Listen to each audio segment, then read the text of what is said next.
बिस्मिल्लाहिर्रहमानिर्रहीम। अस्सलाम वालेकुम। आज हम बात करेंगे लाहौर की अदालत में शहबाज शरीफ, हमजा शहबाज, राना सनाउल्लाह के ख़िलाफ़ बड़ी कार्रवाई हुई है। उसकी तफसील मैं आपके साथ शेयर करूँगा। ये पाकिस्तान तहरीक इंसाफ के सीनियर रहनुमा की दरख्वास्त पर हुई है। साथ हम बात करेंगे मरीम नवाज़ की दरख्वास्त पर भी अहम समाअत हुई है। मरीम नवाज़ नवाज़ शरीफ की जायदादें बचाने के लिए अब जो नैब तरमीम है उसका सहारा लेना शुरू हो गई हैं। उसकी तफसील भी मैं आपके साथ शेयर करूँगा।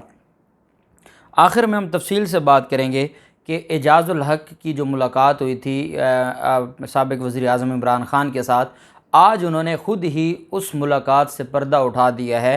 साजिश और मुदाखलत का जो एक मामला था उस पर इमरान ख़ान के हक़ में उन्होंने जो अपनी राय देते हुए और जो कुछ जैसे गैर जमहूरी तरीके से इमरान ख़ान को हटाया गया है और अमरीकी साजिश या जो मुदाखलत है उसके हवाले से उन्होंने तफ़सीलन इमरान ख़ान के साथ अपनी मुलाकात का अहवाल बता दिया, वो भी मैं आपके साथ शेयर करूँगा। पहले तो मैं आपको बताता चलूँ कि इलेक्शन तरमीमी एक्ट और नैब तरमीमी एक्ट में जो तरमीम थी वो मंजूर करके नोटिफिकेशन आज जारी कर दिया गया है। ये नोटिफिकेशन ही था जिसका इंतज़ार किया जा रहा था पाकिस्तान तहरीक इंसाफ की तरफ से, ताकि जो सुप्रीम कोर्ट ऑफ पाकिस्तान में दरख्वास्त दायर करनी है उस दरख्वास्त में जब तक नोटिफिकेशन जारी ना हो मंजूरी का, तब तक ये नहीं कहा जाता कि कोई कानून पास हुआ है या मंजूर हुआ है। अब नोटिफिकेशन जारी हो गया है। अब पाकिस्तान तहरीक इंसाफ भी कल दरख्वास्त दायर कर देगी। सुप्रीम कोर्ट ऑफ पाकिस्तान से भी उम्मीद है कि वो भी इस मामले पर नोटिस लेगी।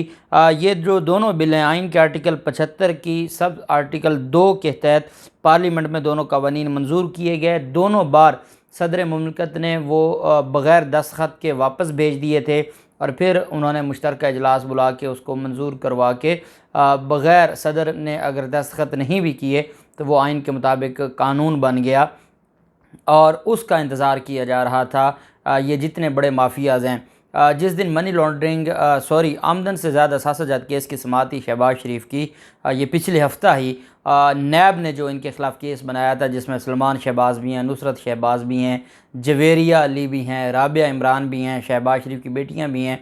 तो उनकी उस केस के अंदर जब जिरह शुरू हुई मुल्ज़मान पर, मुल्ज़मान के वकला की तरफ से गवाहों पर जिरह शुरू हुई, तो अमजद परवेज़ साहब जो वकील हैं शहबाज शरीफ के, वो अदालत को कहते हैं कि जनाब अब क्या फ़ायदा जिरह करने का, अब तो अमेंडमेंट आ गई है, ये केस वैसे ही ख़त्म हो जाना है, तो अब क्या मैं 2 घंटे 3 घंटे जिरह करूँगा, इसका फ़ायदा कोई नहीं है, आप इंतज़ार कर लें, वो जो बिल मंजूर हुआ है उसकी कॉपी आने दें, ये केस वैसे ही ख़त्म हो जाएगा।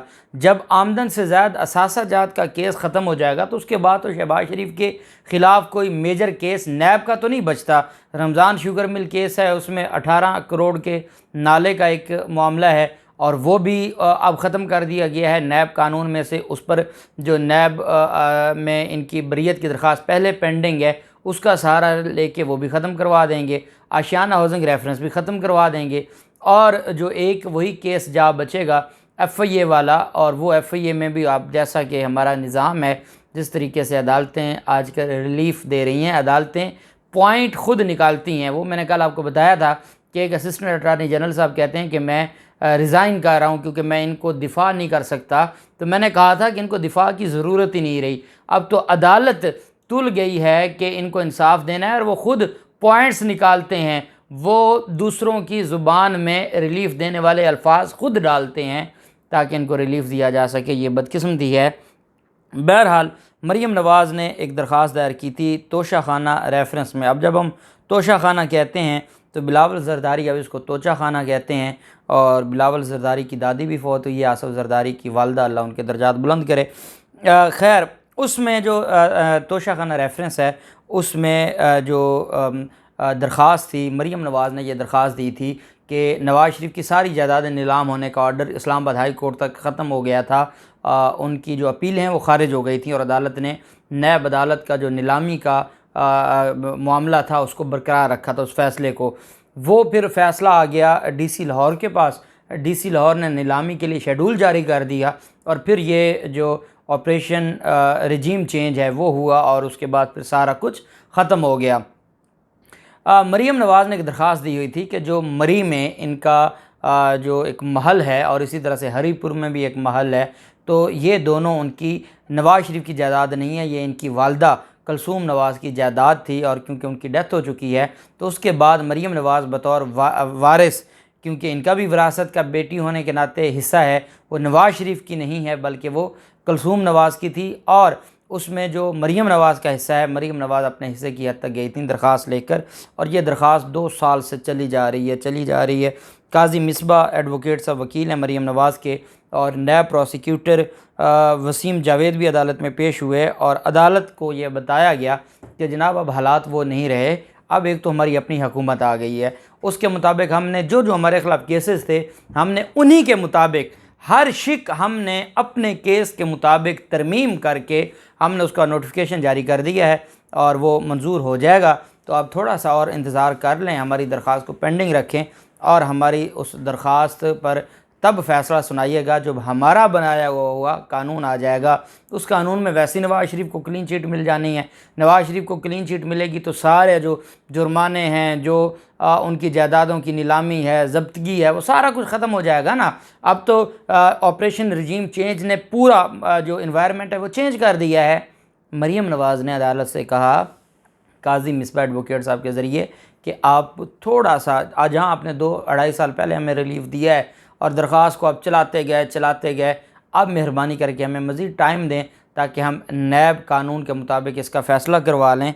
अदालत ने 17 अगस्त तक समाअत मुलतवी कर दी, जून, जुलाई और अगस्त। अब मरीम नवाज़ को भी, अब इनको भी देखना चाहिए कि 17 अगस्त से पहले जो नैब का कानून ही उड़ जाए तो फिर इनकी दरख्वास्त पेंडिंग रह जाएगी। बहरहाल इनको पूरी गारंटी दी गई है कि आपको कहीं कोई भेजने वाला नहीं है, और यही वजह है कि वो मुतमईन हैं।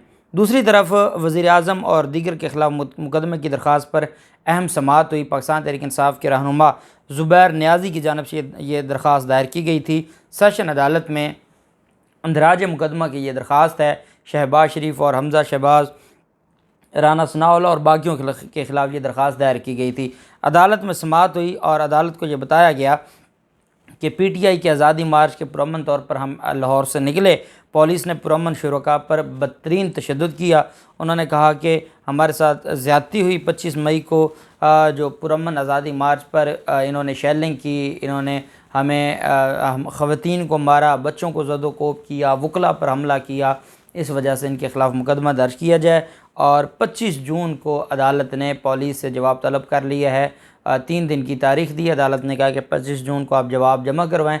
उसके मुताबिक, क्योंकि बहुत बड़ी तादाद में वकला साथ थे जो ज़ुबैर नियाज़ी के, और वो वहाँ पर पेश हुए हैं, और उनको वो रिलीफ़ अंदराज मुकदमा का हो जाएगा।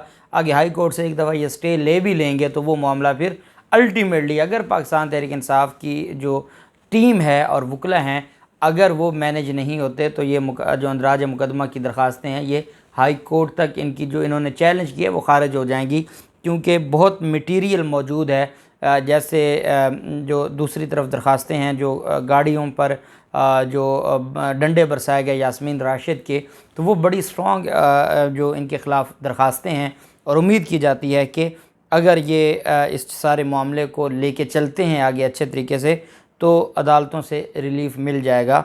दूसरी तरफ जो मामला है मुस्लिम लीग ज़िया के सरबराह एजाज़ुल हक़ का, ये ज़िया उल हक़ के बेटे हैं। ज़िया उल हक़ के बेटों में तो अगर मुँह बोले बेटे तो नवाज़ शरीफ और शहबाज शरीफ भी थे, और उस हिसाब से तो ये कहीं ना कहीं जाके भाइयों का भी इनका रिश्ता बनता है। बहरहाल उनकी तरफ से आज एक मैसेज दिया गया, और एक एयरवाई न्यूज़ से उन्होंने गुफ्तगू की, और उन्होंने कहा कि इमरान खान से जो मेरी मुलाकात हुई है वो बड़ी मुस्बत थी, और उन्होंने कहा कि उन्हें यही पैगाम दिया है कि मुल्क की खातिर मुख्तदर हलकों से जल्द मामलात बेहतर हों। मैं कोशिश कर रहा हूँ कि दोनों तरफ से बर्फ़ पिघलनी शुरू हो। उन्होंने कहा कि हालात सुधारने का काम तमाम इदारों को सबको साथ बिठा कर करना होगा। किसी के चाहने या ना चाहने की बात नहीं। मेरे सामने पाकिस्तान है, मेरी रिटायरमेंट की उम्र है, इस वक्त मैं मुनाफ़क़त और झूठ से काम नहीं लूँगा, और ना मैं गद्दारी करूँगा। मुलाकात में खान साहब का कहना है कि हालात बेहतर कर, मैंने खान साहब को कहा है कि हालात बेहतर करें, और उनको भी कहूँगा कि सबको साथ लेकर चलें। एजाज़ुल हक़ ने कहा कि दूसरी तरफ भी सोचा जा रहा है कि मुल्क को किसी तरह इस दलदल से निकाला जाए। तरीक़ेकार खान साहब मुझसे बेहतर जानते हैं, उन्होंने हुकूमत की है। क्या ये जमातों का मजमुआ इतना 30 मार खान था कि हुकूमत को घर भेज सकता? लोगों में सब्र कम है। 2.5 साल बाद कहते हैं कि हुकूमत तब्दील होनी चाहिए। हुकूमत को गैर जमहूरी तरीके से तब्दील किया गया है। लोगों का सब्र जवाब देता जा रहा है और अब ये मुक़्तदर तबक़ात भी समझने लगे हैं। उन्होंने कहा कि हालात मज़ीद ख़राब होंगे तो इदारे को नुकसान पहुँचेगा। हमारा दुश्मन यही चाहता है। खान साहब ने कहा है कि फ़ौज हमारी और मैं इससे मोहब्बत करता हूँ, ये मुस्बत इशारा है। दूसरी जानिब नवाज़ शरीफ ने 14 बार नाम लेकर इदारों पर तनकीद की। अगर नवाज़ शरीफ के साथ हाथ मिलाया जा सकता है तो इमरान खान ने कौन सा जुर्म किया है, उनके साथ क्यों नहीं हाथ मिलाया जा सकता। नवाज़ शरीफ से पूछना चाहिए कि उनके मामलात कैसे बेहतर हुए। एजाज़ुल हक ने कहा कि बजट की मंजूरी के बाद कोई ना कोई पेशरफ्त मुस्बत ज़रूर होगी। अभी फ़ैसला कर लें तो बेहतर है। मुल्क दिवालिया हुआ तो हम एक दूसरे की शक्लें देखते रहेंगे। ऐसा निगरान सेटअप है जो मुआशी रिफॉर्म्स और शफाफ इलेक्शंस करवाए।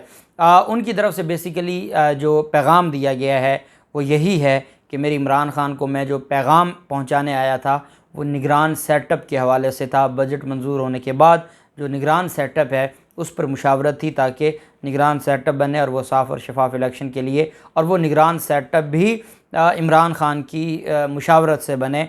ये बात भी उनकी तरफ से की गई है। और साथ उन्होंने ये भी कहा है कि यह हुकूमत 2 वोटों पर बैठी है, इसे फ़ारिग करना 2 मिनट का काम है। आज अगर चौधरी शुजात या MQM पीछे हो जाए तो ये हुकूमत कहाँ होगी। अक्टूबर में इंतखाबात हो जाएँ तो बेहतर है, या नवंबर में भी हो सकते हैं। उन्होंने कहा कि मैं अपने इदारे का एहतराम करता हूँ। मेरी इमरान खान से पेशावर में भी मुलाकात हुई थी और मेरा जो फ़ोन है उसको IB के ज़रिए शहबाज शरीफ टैप भी करवा रहे हैं और कहते हैं कि हो सकता है कि घर के बाहर जासूसी का भी निज़ाम इन्होंने लगाया हो, लेकिन मुझे जो मैसेज मिला मैं वो मैसेज पहुंचा आया हूं। और साथ उन्होंने कहा सिर्फ मैं नहीं पैगाम रसानी कर रहा, काफ़ी लोग लगे हुए हैं और इंशाअल्लाह ये मामलात बेहतरी की तरफ जाएंगे। जो भी हो हमारे मुल्क के लिए बेहतर हो और अल्लाह पाक पाकिस्तान कामयाब नासिर हो। अब देखते हैं कि जो एजाज़ुल हक की तरफ से कहा गया है बजट मंजूर होने के बाद, क्योंकि उसके ऊपर तो जो बहस का सिलसिला है वो जारी है, और उसकी मंजूरी के बाद जो निगरान सेटअप का मामला है वो कहाँ तक बात दुरुस्त है, क्या होता है, जो भी तफसीलात होंगी आपके साथ शेयर करते रहेंगे। अल्लाह पाक पाकिस्तान कामयाब नासिर हो। बहुत शुक्रिया। अल्लाह हाफ़िज़। पाकिस्तान ज़िंदाबाद।